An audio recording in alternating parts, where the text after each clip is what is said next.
So I definitely want to introduce KurtOpsahl, who is going to be talking about LLMs. Kurt is one of the great presenters that we've had over the years. He consistently comes up with the talk that is going to be relevant in January. and you know, this is kudos to Kurt for being able to, in the fall, know what is going to be important in the winter. And that is one of the talents that we really appreciate. So please, take it away, Kurt. All right. Thank you, everybody. Thanks for coming out here and learning a little bit about LLMs. You wouldn't scrape the internet to make an LLM? Well, you would, and you do.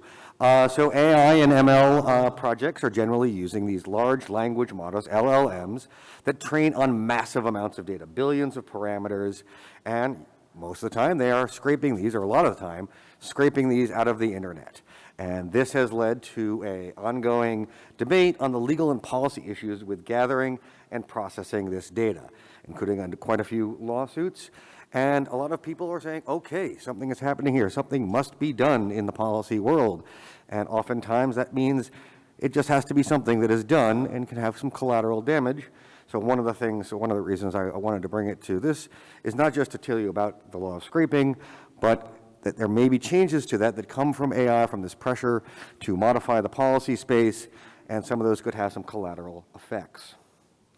So what is at stake? Innovation is probably one of the key things. The development of AI is the new hotness, and there's a lot of interesting innovation happening in that space.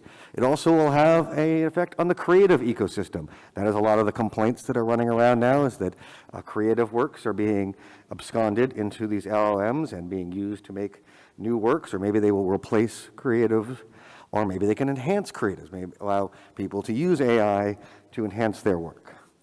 And the ability for computer programs to ingest this information and conduct analysis without license, to be permissionless. That is also a key part of how the internet has been very useful. Is it's a permissionless structure where generally you can just go to a website, and some of the attempts to make it less of a permissionless structure, to put up barriers, paywalls, and other things, has been harmful to the ability to share information over the internet. Another key issue, privacy. And this is one where the law has not been very well equipped to it. We'll get into that in a bit. But the scraping and analysis of your information, both for storing that information that may be used in ways that you don't expect, and then analysis may be done of it in ways that you wouldn't want. And of course, for cybersecurity, that people are using AI and AI machine learning models to gather threat intelligence, to find vulnerabilities, and to write and check code for those vulnerabilities. So we're going to have today a primer on scraping law, and I just want to start out with a spoiler. The takeaway is that appropriate scraping can be done legally, but people are trying to stop or limit scraping with legal actions.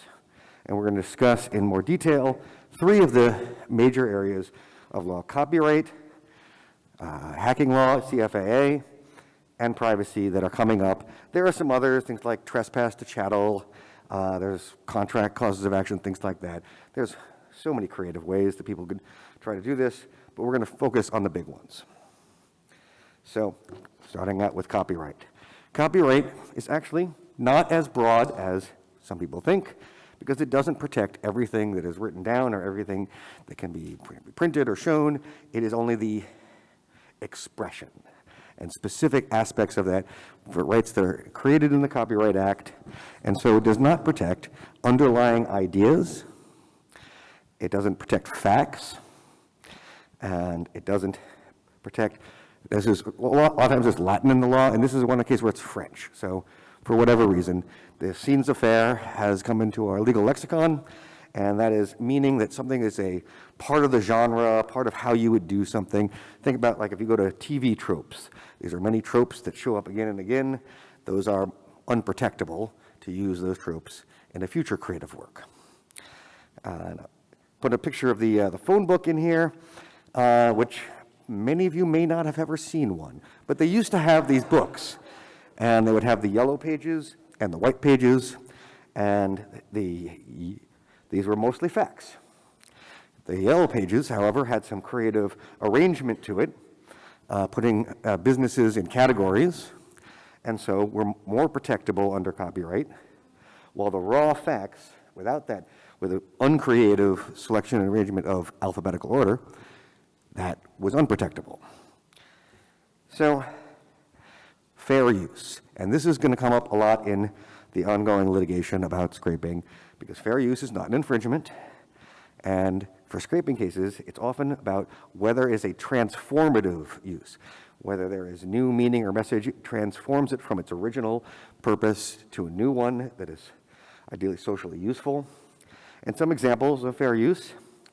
One is from a Supreme Court case many, many years ago. Two Live Crew, a rap group, made a parody of Roy Orbison's Oh Pretty Woman, and used the tune, changed the lyrics around, and that was considered to be a fair use, a parody, because it was transforming that work, even though it was a commercial record, was sold, made money off of it.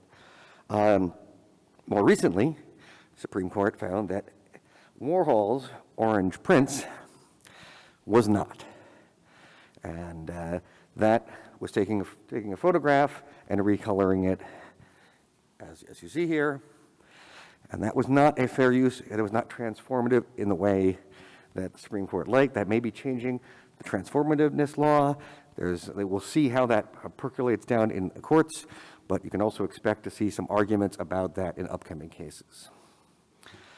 So, some of the early cases on dealing with scraping information off of the internet were about image search. In 2003, Kelly versus Aribasoft was established that image search was okay, whether made a low-res version of Les Kelly's photos, and the court said, well, we're making a low-res, it links to the original, this helps people find it, this is a transformative use, this is useful, this is a fair use. And just to help you find it, we have the Little House Country. That was Les Kelly's photo books. He liked to take pictures of the styles and areas that were popular for the Laura Ingalls Wilder books that became Little House on the Prairie. And then Perfect 10, a couple years later, refined the Kelly decision and determined that Perfect 10's use was fair use even with ads, and some, or sorry, not perfect, Amazon's use, or other people's, actually it was mostly Google in the case, but it's titled Amazon, with their links to the unauthorized copy. We're not going to have any example pictures from them. And text, well, Field versus Google was the first case to address fair use in the context of doing web search. Field was trying to play a game. He knew about Google. He made a page, put some things on it, and then searched for himself. And then you can see there's a court document there. And towards the bottom, you'll see the Blake A. Field copyright, and it got scraped a snippet. And he's like, ha-ha, now I can sue Google and get rich.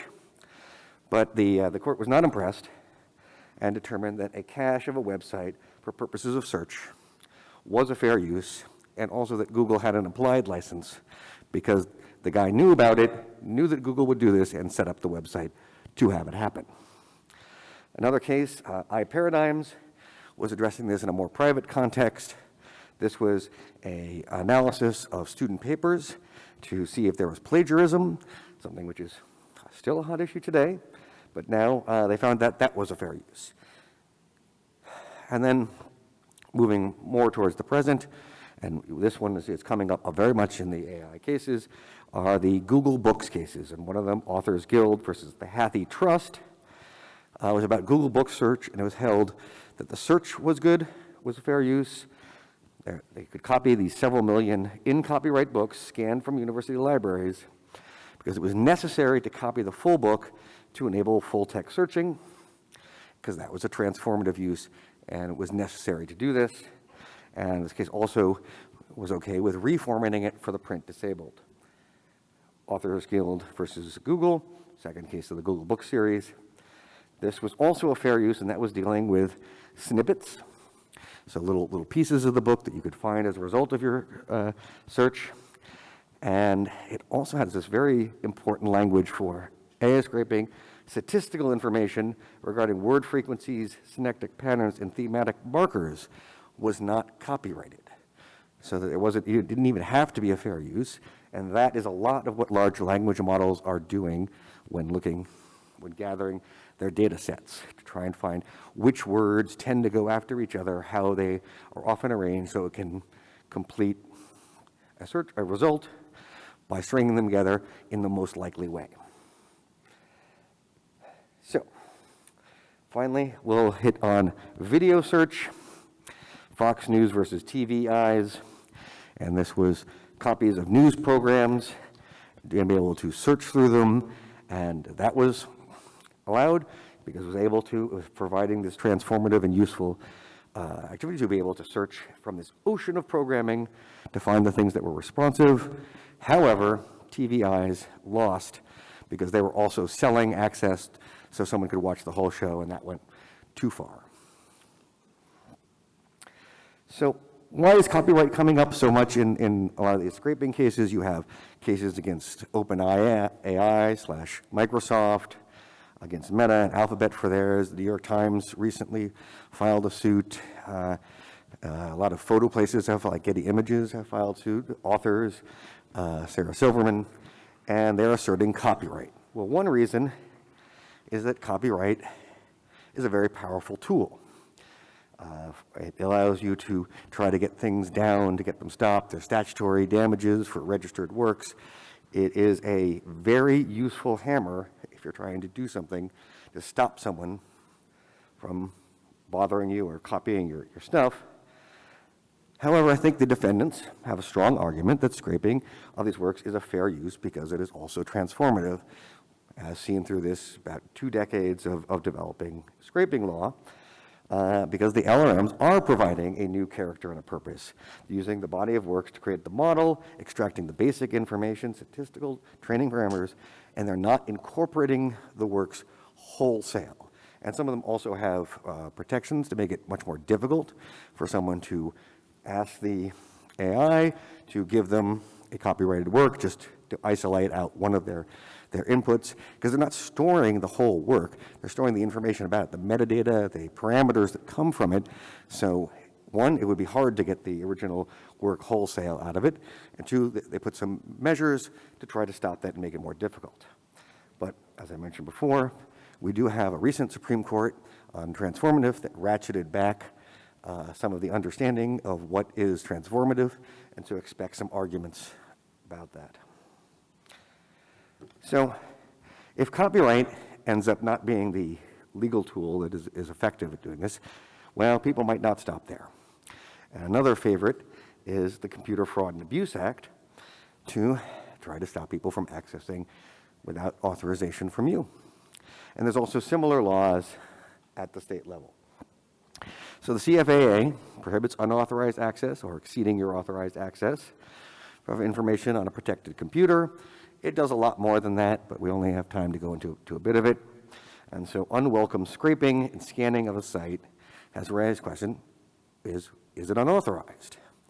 And I think the better view of the CFAA is that it should require defeating a technical protection matter, like breaking past a authentication or password system. But that still needs to be worked on, especially at the state level, which can vary in language and intent from the federal one. The big case on this, which we discussed just last year, but Van Buren versus the United States, it came out in 2021, and it clarified access in excess of authorization. It adopted the Gates up or down approach. It's still a little bit unclear whether it's a portcullis as shown here or a drawbridge, what the open state is. So I'm just going to say when the gate is open, but they have a policy or rules of the road that say don't look at this stuff, don't gather that stuff. That's not a CFAA violation, and that ruling has been very helpful in pushing back on the notion that you can create a CFAA violation by having terms of service that say you're prohibited to do X, Y, and Z, and therefore you're automatically in a CFAA violation if you use an otherwise open site to do so. In that case, Van Buren had a valid password. He was a police officer who was misusing his access, but he was authorized to access. Since then, there was HiQ versus LinkedIn, and that prohibited LinkedIn from denying HiQ access to the publicly available data. That was originally decided by the Ninth Circuit before the Van Buren case. It went up to the Supreme Court. They said, send it back down, saying, well, think about it again now that we've made our decision in Van Buren. And the Ninth Circuit reaffirmed it. And so, at least in the Ninth Circuit, and which does a lot of the tech law and very important for this, that means that you cannot use terms of service or other things to block somebody from getting to your publicly available site.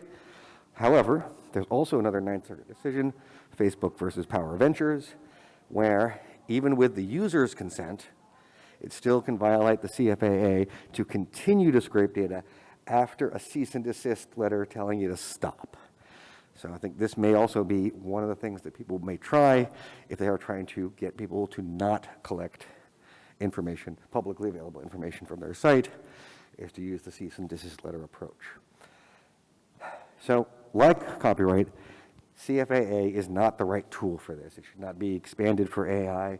And again, it is used because it is powerful, it has civil and criminal penalties, and is too often misused beyond its natural fit of protecting against actual hacking to try and get to other scenarios where people are trying to enforce a business model. Now, the TOS EULA enforcement was depreciated by Van Buren at the federal level. But again, you still have 50 state laws that are not changed by the Supreme Court's interpretation of the language in the federal law, even if though some of them have very similar language, so I'm hopeful that they will adopt a similar view. So, and I'll conclude on this with my policy view that scraping publicly available information should never be considered unlawful hacking. And now, privacy. Privacy is an extremely important issue, especially when it's used against non-public information or something that is not intended to be public. But U.S. privacy law is not good at addressing this. There is no nationwide privacy law. There are specific ones, like for children privacy, or privacy about what videos you watch. The FTC works on privacy, but usually that's because someone made a false statement about it. They made a promise and didn't do it. And there was one company that was using AI and gathering information, made some promise about the information that they gathered. The FTC just went after them to say that, it wasn't just that they made promises, but they didn't disclose the material fact of what they would do with that information. And that was the deceptive thing. And then there's a hodgepodge of various state laws. One example is Clearview. The AI company was trying to do facial recognition, and in Illinois, there is a Biometric Information Protection Act that was used successfully against Clearview. So, in sum, scraping the open internet data for purposes of data analysis and model building is strongly defensible under current law. Protecting the data requires some technical measures like user authentication, access controls, encryption, key management, and it might also involve a cease and desist letter to escalate it. However, the intense policy interest in AI right now will lead to some bad ideas. It has already led to some bad ideas, but has not yet led to new laws, but certainly some are still under discussion. And so some of the open issues, protecting innovation. We want to have AI as a powerful and useful technology. And it's already vital to have the ability to scrape publicly available information, and especially for cybersecurity, to gain threat intelligence or to look for where sites are flawed by doing scanning. This is something we want to preserve. We also want to make sure to ensure safety, content moderation, protecting against disinformation, deep fakes, and the analysis of our behavior and communication can also be a threat to our safety. And one of my greatest fears, more so than the AGI becoming alive and deciding to kill us all, is turbocharging surveillance. That the U.S. already has a ton of information that they have collected. Well, they say it's not collection if a human doesn't look at it. And they've not collected a lot of information, and now they can not collect it with having AI look at it before a human does, and which, in their view, is not something that has a Fourth Amendment concern. And automated analysis is going to be a severe threat to civil liberties, whether that analysis is right or wrong. If it correctly analyzes somebody, it infringes into your privacy, gets into your personal space. If it incorrectly analyzes it, it means you're subject to accusations based on incorrect information. See, I'm running out of time, so I will fast forward a bit. So there may be some new laws, sui generis laws, which are just new ones that will be made specific to this area. Many of them will be difficult to write. The danger of collateral damage is high. But I want to leave with a little bit of hope. I believe that there could be times where AI will help be defending the users. Something that is made for you, not for a centralized gigantocorp. The AI can be your bodyguard, could be your long-lost pal. The authentication and provenance of information. We could make sure that the inputs that are making this AI are what you think they are, and audit and verify that so you know that a model works for you. And being able to scrape that data and make your own model can be a way of protecting you from somebody else's model that's working for them. With that, I have no time for questions, but thank you.